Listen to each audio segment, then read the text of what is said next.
Mr. Bunkefist. Present. Dr. Keene. Here. Mr. Clarino. Here. Mr. Plummer. Here. Mr. Bowler. Here. We have quorum. Thank you very much. I need an approval for the minutes of February 11th, 2025. It's been a long time ago since we met. I know we may need to kick that can because I don't see them attached, so I don't know. Can we still approve? We feel good Oh. about that. Yeah, I don't know why those weren't attached, but yeah, we can approve those at the June meeting. So, Okay. We have one, do I have a motion for approval? We have one item, I believe.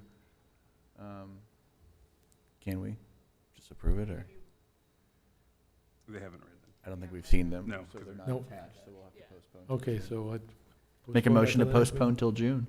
All right. Is there a second? Second. All right, all in favor of moving the approval of minutes back to the next meeting? I'm going to say next instead of June, just in case. JIC. Please say aye. Aye. Motion's approved. All right, would the staff please review the rules of procedure for this meeting? Yes, for all petitions, tonight's meeting has the following structure. The department will summarize the petition and describe what action, if any, is necessary to be taken. Then the petitioner will be given up to 15 minutes to present to the board. The president will open a public hearing. Individuals will be given 3 minutes to speak. Those representing a group will be given 5 minutes to speak. Only one member of the group will be given 5 minutes to speak, and for efficiency purposes, we ask that those representing a group speak first. The public hearing will be closed when all interested members of the audience have had a chance to be heard and all emails received during the meeting have been provided to board members. The petitioner will then have a chance to respond to comments. The board will follow with any comments, questions, or concerns regarding the petition. Please do not disrupt the proceedings in any way. If you need to have a private discussion, we ask that you please quietly exit the room. Please silence your devices at this time, and if you must answer them, then please quietly exit the room. If you're attending in person and wish to speak in regards to a petition scheduled for a public hearing, once the hearing is opened by the president, then please approach the podium and write your name and address in the sign-in sheet to my right here. If you are not attending in person, comments regarding a petition should be emailed to planners@westfield.in.gov with the petition name or number included in the subject line. Those comments will be forwarded to board members and the petitioner. During your comments, please state your name and address into the microphone for the record, and we ask that you not repeat previously stated comments. Your presentation will be timed, and you will be advised when there's approximately 30 seconds remaining. We would like to remind everyone to speak directly into the microphone so your comments can be put onto the record. Thank you. Thank you, Dane. Moving on to items of business. First item of business, which is a continued item, is 2504-VS-06, Cornerstone Bible Church, requesting a variance of developmental standard. Dane? Yeah, just for clarification, there is a public hearing with this item. It was docketed, but then continued. The public hearing has not happened, so there will be one for both items tonight. So good evening, members of the board. For the record, Dane Crabtree with the Community Development Department. The item before you this evening is a variance of development standard request to increase the maximum building height from 25 to 33 feet to accommodate the expansion of an existing religious institution use, Cornerstone Bible Church specifically, on 4.1 acres in the SF3 single-family medium-density zone subdivision of Centennial. A couple items to note, just for the board's reference and also noted in the staff report. Per Article 6.6 of the UDO, church steeples are exempt from building height standards in all districts. And for additional context, per the same article just referenced, in single-family districts, which building height is limited to 25 feet, a dwelling may be increased in height not to exceed 35 feet, provided side yard setbacks are increased an additional 1 foot for each foot such building exceeds 25 feet. As such, if this were a residential structure, the proposed structure would be permitted by right and no variances would be needed for the expansion. Cornerstone Bible Church held a neighbor meeting with the Centennial HOA on May 5th. A summary of that meeting can be found in Exhibit 5. This item has been properly noticed and advertised. The department has received public comments, which have been provided to you prior to this evening's meeting. Members of the church's design team is present this evening to give a brief presentation, after which they will be available for questions. Thank you. Petitioner wish to make your presentation?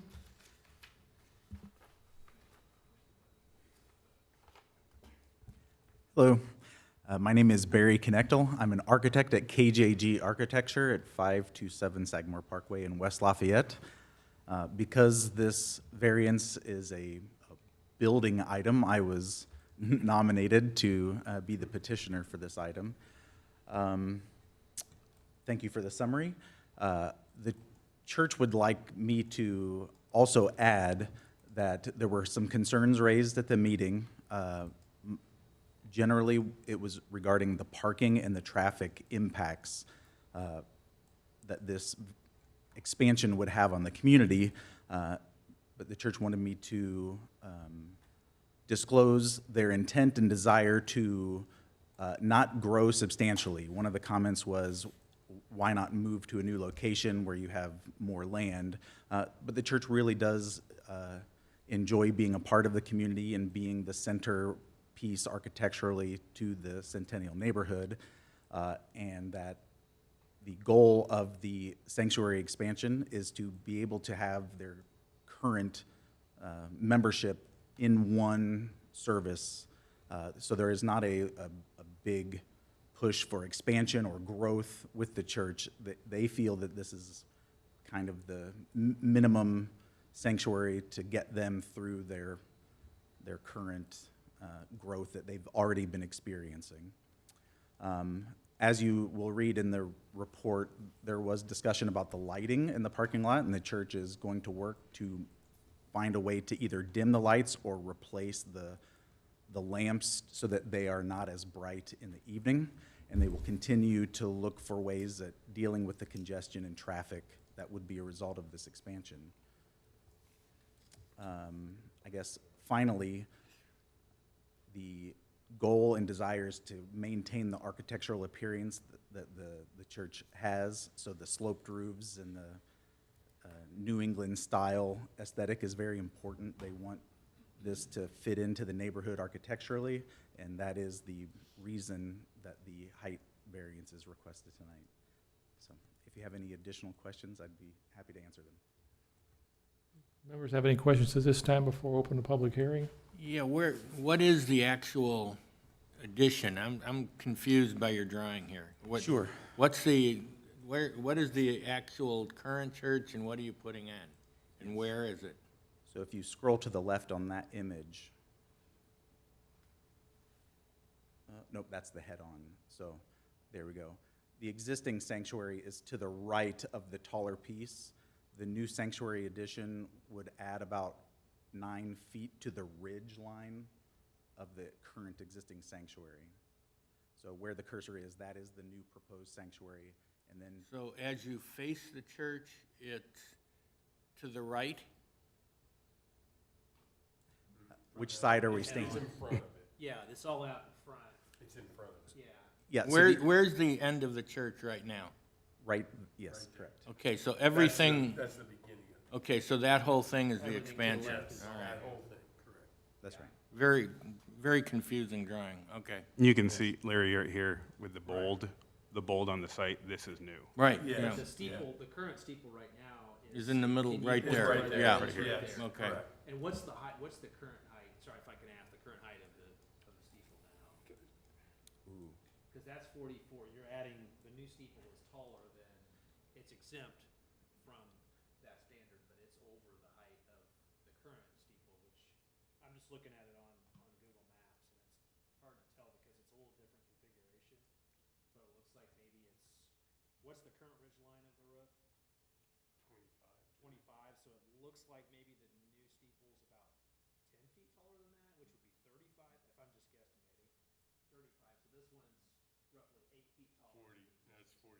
That's 43. 43. Yeah, because so the new roof line will be 33. 33. So it'll be 10 feet above that. Okay. Just for clarification, when we're measuring building height for gabled roof lines, it's the mean height between the eaves and the ridge. So right here is where we would measure the height, which is why you see this dashed line here. The proposed steeple is the same size of steeple. It's just going to sit up basically 9 to 10 feet You're higher. raising it up higher. Correct. So Dan, I'm sorry, are you saying that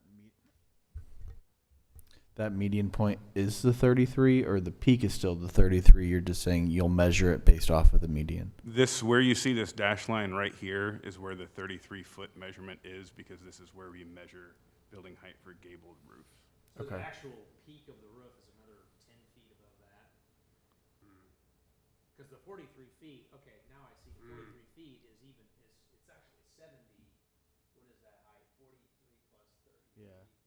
So that's Exactly, 76 Jake. feet is the total height. So 33 feet is to here, and then an additional 43 feet to the Right. top of the steeple. But the peak of the gable, I guess, the front end of the building from the east is actually about 10 feet above that 33, roughly. I mean, it's not scaled on there, I'm just extrapolating. It might be higher. Might be higher than that, it could be 12 feet. I mean, punchline is the peak is probably 40 to 45. I think that's fair. What, can I ask, what's driving, how many, is this all just about the proportions, getting the proportions right based on how wide that elevation is? Is that really what's driving that? It's just a geometry to Okay. keep the slope of same the roof the proportions of the same slope so that it fits Because of the in. size of it. Yeah, I got you. Correct. And the, I mean, is there any, I guess one of the other questions I have as I'm looking at this, and it's a little difficult to tell, but the average heights, it's a little challenging because most of the residential houses that front Pawtucket or Liberty that are immediately adjacent to that are not really immediately adjacent to it. They're some 7,500 yards away. So it's not like they're right, it's not like from a disruption of a shadow line, or I don't think that's the issue as much as the concern about the height of it. It's also a traffic choke point. The traffic is, I mean, to me, as I'm reading the comments on here, it's less about the architecture or the height of it, it's more about the concerns about the expansion and its impact on congestion and traffic and, And it's utilizing almost all the available space that's parking. there, yeah. so. True that. Any other questions? Okay. Seeing none, I will open a public hearing at 7:12.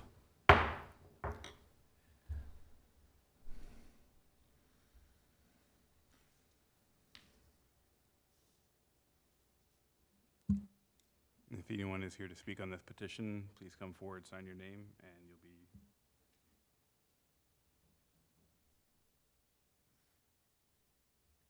And Dane, you want to give that email address again one more time for anybody online, planners at? Yeah, planners@westfield.in.gov. Thank you.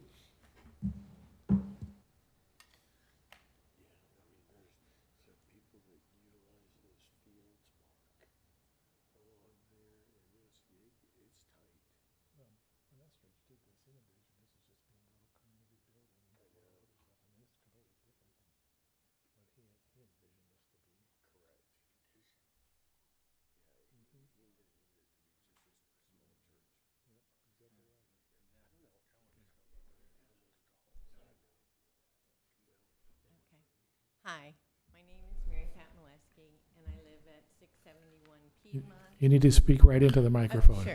Okay, I live at 671 Piedmont, which is right behind Stockbridge there, right at the street. I see the church from the street, from my house, and that's not a problem.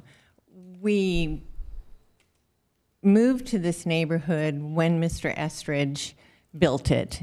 He built that church as a lovely little New England style, just something different in a neighborhood.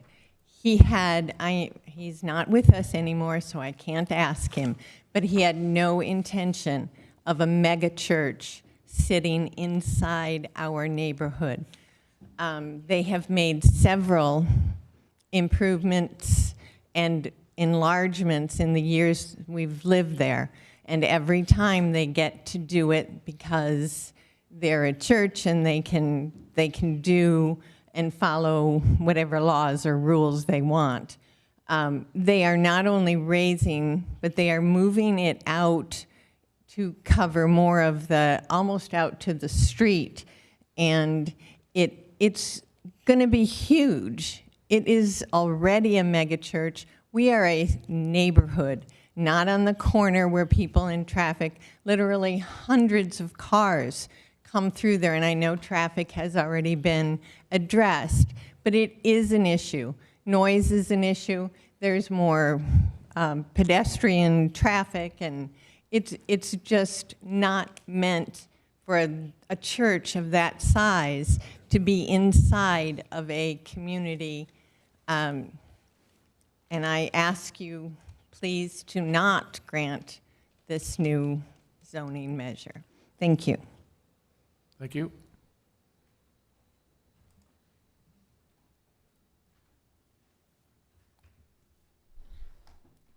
We have do any not meeting? have any electronic.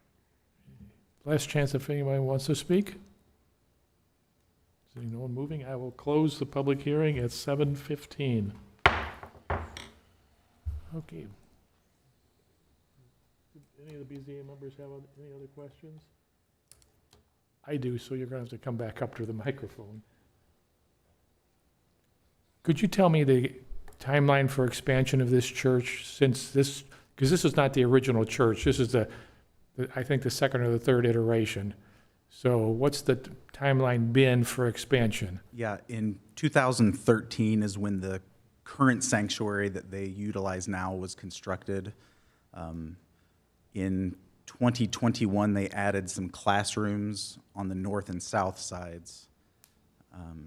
So those are the two previous additions to the small church.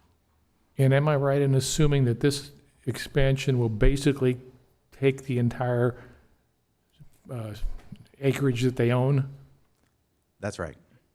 They would not commit to this, but it essentially completes all the phases. In 2013, the drawings dashed in this proposed sanctuary as a future phase, and there are no additional phases or plans beyond this phase. Okay, so I'm gonna ask this question, because the lady who just spoke was absolutely correct about what the developer envisioned for this area, and that was a very small building around with a few other small buildings, kind of a community center. I like successful churches. You don't know this. I was superintendent here in Westfield. We have 8 churches in Westfield that started out in our schools and moved to their own buildings. So successful churches are great community assets. However, if this church continues to be successful, they're going to have to move. They can't expand again, and now we're going to have a building that somebody else is going to have to occupy, and I have concerns about how viable that's going to be.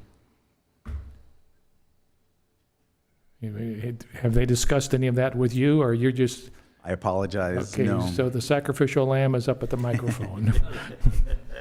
They did express to me that their desire was to stay in this community and their enjoyment of the location in the community, and unfortunately, I can't answer that. I can't speak to that for the church. If I could, so has there been any, as part of this whole process to get to this point, and I know that, I'm guessing there wasn't some comprehensive plan done along the way, but was there any evaluation of other properties or other potential land to build a new church that could allow for even more expansion in the future? I think I've been involved for about a year working with them, and at this point, there's been no discussion about expansion to another site or relocation, unfortunately. Has there, this isn't this body's responsibility to look at this, but one of the bigger concerns is about traffic and congestion. Has there been any study involved? And we're not considering that, I get it, but it seems like that's sort of at the root of the heart of the matter here, is about the increase in traffic. I mean, the height is one thing that it's the lesser of two evils, in my opinion.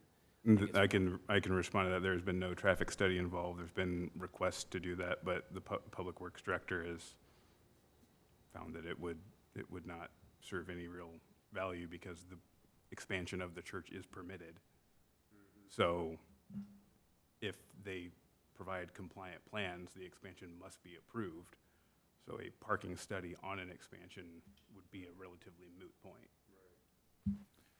So to confirm that point, if they were to have presented a 25-foot today, this isn't even a conversation. Accurate. It wouldn't be, Yeah. yeah, we wouldn't be looking at it. They said in the application that they don't want the church to grow anymore. How do you control the growth of a church?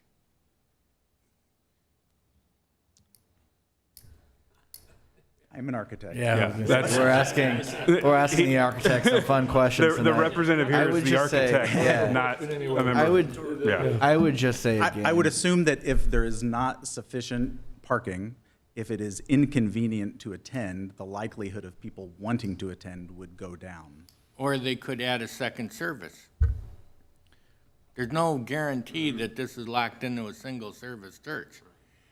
There's, And I think boy, I have a lot of questions. if I may respectfully say with this one to everybody, at the end of the day, it sounds like the thing that they have attempted to do is maintain the architectural standards that people are accustomed to, and they very well could come back with a 25-foot building and sacrifice that architectural aesthetic, so to speak, if so desired. So at the end of the day, I don't think it's up for this body to decide whether or not this can fit into 1 or 7 church services. I think it's up to us, is the use appropriate? And do we have concern with this height in SF3 jurisdiction? And if we do, then the answer is no, and they can go back to the drawing board of the 25-foot building and see if they can make it work, and we have no say whatsoever. It's a staff matter at that point. Well, and to supplement that, the conversation of use is not a part either. It's a permitted I mean, use. yeah, exactly right. So I guess, again, the real punchline is, are we okay with the height? And if not, show us what a 25-foot building looks like, and, well, don't even show us. Go build it. I Right. can speak to that discussion. That was brought up during the design, and the church and us as the architect did not like the look of either a flat roof or a pitch that didn't match the existing building. It looks even more awkward. I mean, at the end of the day, if you were to stick to the existing regulations as given to you, it would be a straight line of a building. Is that accurate? I mean, it would just be one tunnel, essentially, right? There'd be no distinction between the existing and the new addition, more or less. I think we had a little bit of room. Yeah,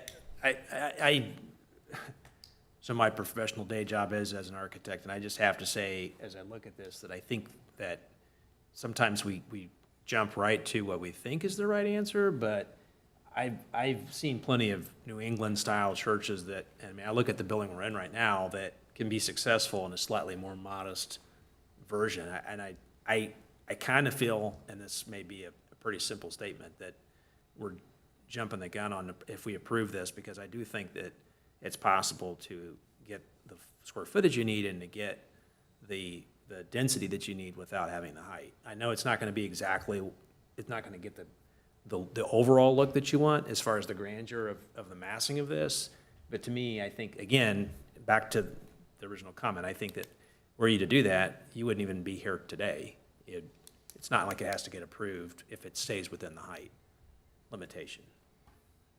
So. And I want to point out for both you and the audience, we're not permitted to talk to each other prior to the meeting. So these are all new comments coming up to us as we're trying to digest this. And so I'm going to make a comment that's not directly related to the proposal, but kind of came up, and I know some people who live in the Centennial neighborhood, and I would ask that you take back to the people you're working with. It doesn't seem like the church has been a very good community neighbor to the people in the Centennial, letting them know about different events and functions are going on, which, yeah, we can accommodate Sunday, but then Saturday or Wednesday night or something like that, events that pop up that nobody knows anything about except those who may go to the church. And I really think when you're faced with this is not a sit on a corner of two busy street church. This is inside a community, and I think it behooves them to work with the neighbors, regardless of the outcome of this. So, The one thing, fully agree with what you're saying. The other thing I'd say here, though, is I think about like the height request variances. at the end of the day, this is a religious institution, but it's a business. They have to be able to support what they're doing. And so if they're coming and requesting the height variance, with that height variance comes additional costs that they're willing to take on. And so if we're looking at this business and wondering to ourselves, is this the right fit? At the end of the day, the only question again is, are we comfortable with the height? Whatever their business is, whatever they're doing is completely up to them. Are we comfortable with the height? And if we're not, we table this. Other comments? Thank you very much. Then I would ask for a motion on item of business 25-04-VS-06. Is there a motion?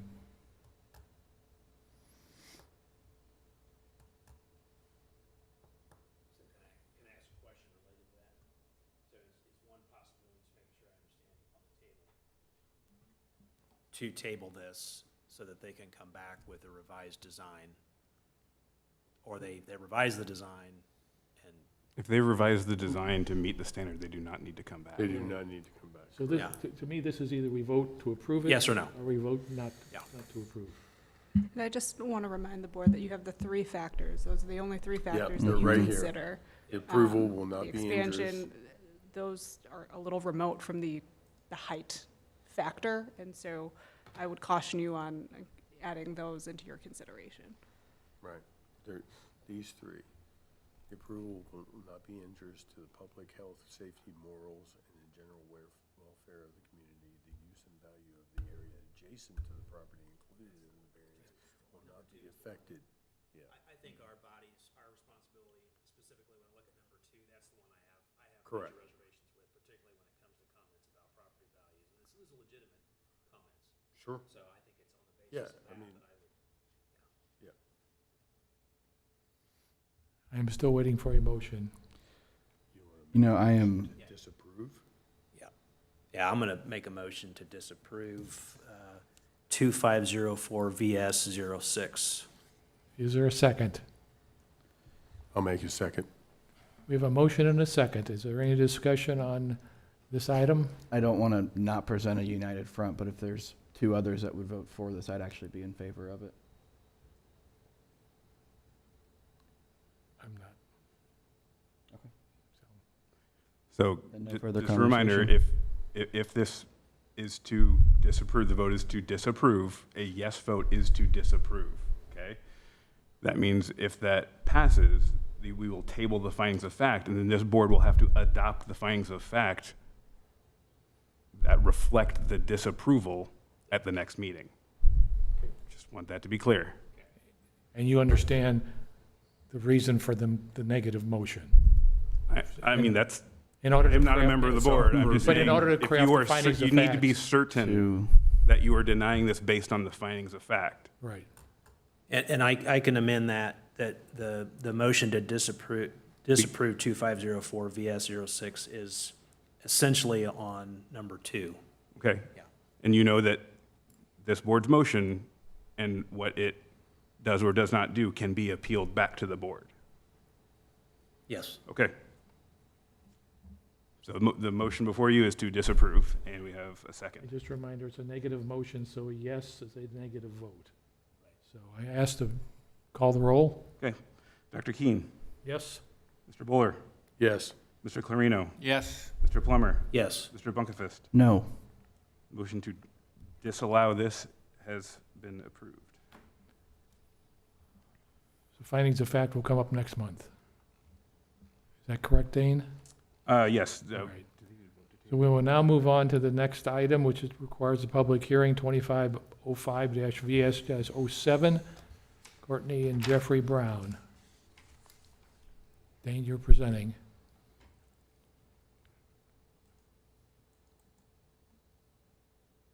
It's kind of hard to see here, but the subject property is actually in orange. All right, good evening. For the record, Dane Crabtree, Community Development Department. The item before you this evening is a variance of development standard request to modify the minimum lot frontage for this 6-acre property addressed as 19010 Spring Mill Road, as shown on the location map, from 250 feet to 0 feet. This property was illegally subdivided in 2003 by a previous owner of the property. No permits have been sought since that time, so when the new owners of the property submitted an improvement location application for a building addition, this noncompliance was discovered. One can see via the map that the egress to the parcel is via a separate 0.55 acre parcel. Originally, the subject parcel and the egress parcel were a part of a much larger property to the south where the Lancaster subdivision now exists. No permits, including the one that has been submitted for the building addition, may be issued until this noncompliance is rectified.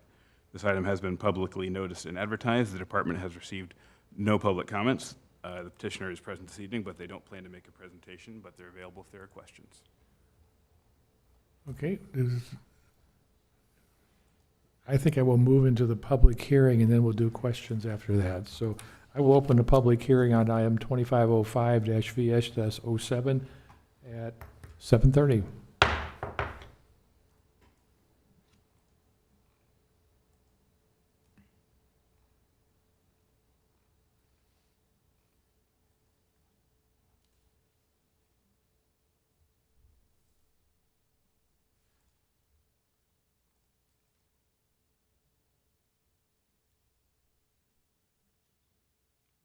All right.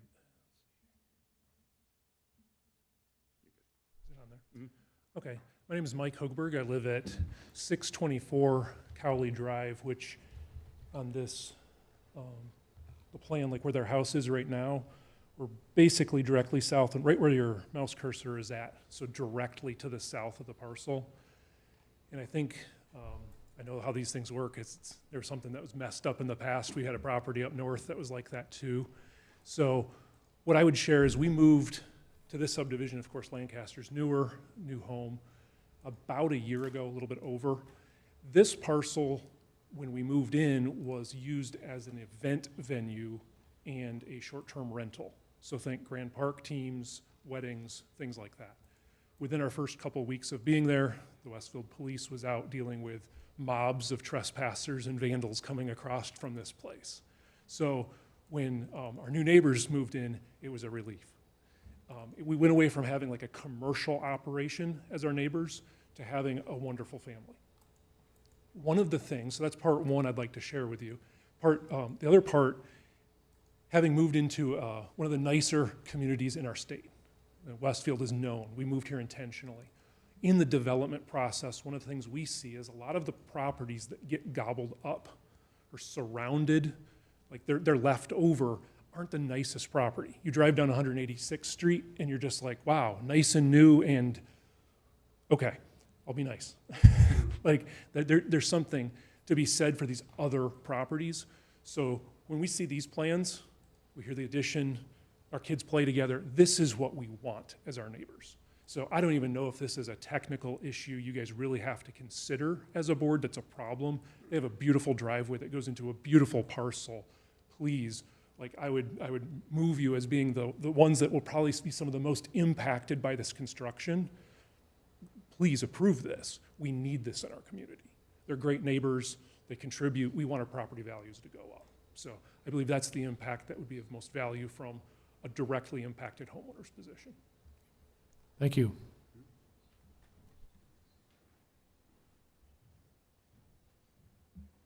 And we do not yet have any digital. Okay.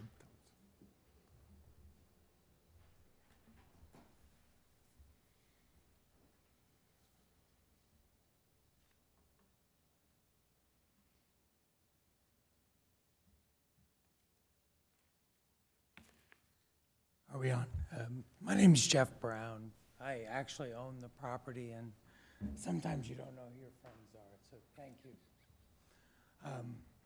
That was a super nice thing to say, and for a person to come, unsolicited up here it meant something. My wife and I, I've lived really in this area my whole life. My wife and I's dream has always been just to have a lot of property. And we found that dream here. Granted, it used to be a wedding venue and a VRBO and all that stuff, but our dream was to renovate this and to make it the home we live at forever. And, you know, I really have no intention on ever letting, you know, baseball teams come and stay. My brother-in-law stays in my barn. You know, I have no intention on allowing anything else to happen. We're just wanting to live a quiet life and build a house in front of the existing house. And frankly, the reason we're doing that is I can't stomach the thought of tearing the existing house down. So we're gonna kind of make the architectural styles meet, match, and work together. Is there anything I can answer for any of you guys? Thank you. Okay, thank you for your time.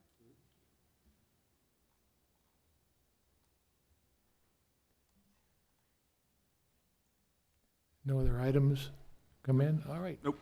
Then we'll close the hearing at 9:30, or 7:35.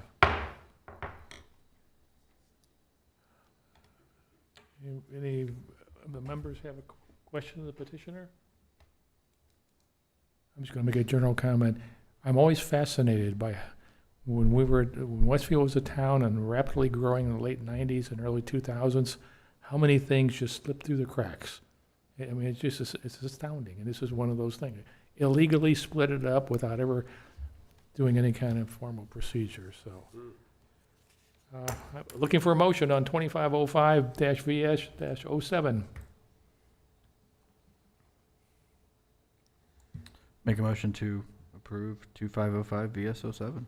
We have a motion to approve, is there a second? I'll second it. We have a second. Any discussion? Please call the roll. Mr. Buller, Yes. Mr. Clarino, Yes. Mr. Plummer, Yes. Mr. Bunkefist, Yes. Dr. Keen. Yes, Motion carries. motion is, item is approved. Now we need to have approval on findings of fact. I'll double down and make a motion to approve findings of fact on All right, 2505 VS07. We have a motion. for findings of Second. fact. We have a second. Please call the roll. Mr. Buller, Yes. Mr. Clarino, Yes. Mr. Plummer, Yes. Mr. Bunkefist, Yes. Dr. Keen. Yes, Motion carries. thank you very much. Now we're going to move on to reports and comments. Plan Commission liaison. Plan Commission actually did a few things, so I'm going to tell you what they did. Ben's Barbecue, which is kind of down here on 32 at the Little Shack, he's now going to be out Wheeler Road in the Wheeler Landing area. The little house next to Crew Car Wash that never sold when they were there, and the owner appeared at numerous city council meetings for years. That property is now going to be a Crew Car Wash interior. That was approved. Ambrose on Main, the first big structure, was approved. I say approved, recommended approval going to the city council. There's a Zaxby's going out in that little commercial development on 191st Street. Starbucks is there, Wendy's is there, so now it gets chicken. And Grand Park Village self-storage was approved, and finally the Park and Poplar PUD, which has been hanging in limbo for about 6 months.